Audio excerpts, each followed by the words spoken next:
हे पार्थ, मैं तुझे लाभ के वास्तविक अर्थ को समझाता हूं। संसार में हर व्यक्ति लाभ की इच्छा से कर्म करता है, परंतु क्या तुमने कभी सोचा है कि सच्चा लाभ क्या है? वह लाभ जो तुझे आत्मिक शांति, स्थिरता और पूर्णता का अनुभव कराए, वही वास्तविक लाभ है। अन्य सब तो क्षणिक हैं, माया के मोह है। हे कौन्तेय, मनुष्य धन, प्रसिद्धि और भौतिक सुख को लाभ समझता है, लेकिन यह सब अनित्य है। जो आज है वह कल नहीं रहेगा। असली लाभ वह है जो तुम्हारे आत्मा को शुद्ध करे, तुम्हारे कर्म को धर्म से जोड़ दे।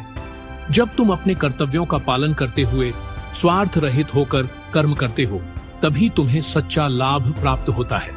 हे धनंजय, याद रख, कर्म तेरा अधिकार है, परंतु फल नहीं। यदि तुम लाभ की चिंता में अपने कर्म से भटकते हो, तो यह तुम्हारे मन को अशांत करेगा। लेकिन जब तुम निष्काम भाव से अपने कर्म करते हो, तो तुम्हारा मन स्थिर और शांत रहता है। यही स्थिरता तुझे आत्मा के उच्च लाभ तक ले जाएगी। हे अर्जुन, असली लाभ वही है जो तुझे संतोष दे। बाहरी वस्तुओं का लाभ तुझे क्षणिक खुशी दे सकता है, लेकिन भीतर का लाभ तुझे सदा सुखी रखेगा। जब तुम अपने भीतर भगवान को अनुभव करोगे, जब तुम अपने हर कर्म में मुझे देखोगे, तब तुम्हें वास्तविक लाभ का अनुभव होगा।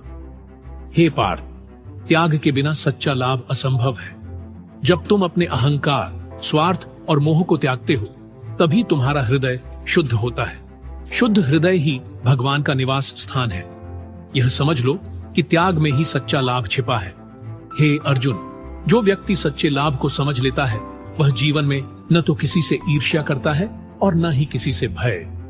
ऐसा व्यक्ति परम शांति को प्राप्त करता है। वह जन्म और मृत्यु के बंधनों से मुक्त हो जाता है। अतः हे गांडीवधारी, लाभ को केवल भौतिक वस्तुओं से मत जोड़। अपने कर्मों को धर्म से जोड़ो, अपने मन को भगवान से जोड़ो और अपनी आत्मा को सत्य से जोड़ो। यही तेरा सच्चा लाभ है।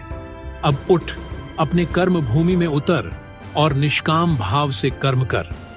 तेरे प्रत्येक कर्म में यदि धर्म, सत्य और समर्पण है, तो तुझे सच्चा लाभ अवश्य प्राप्त होगा।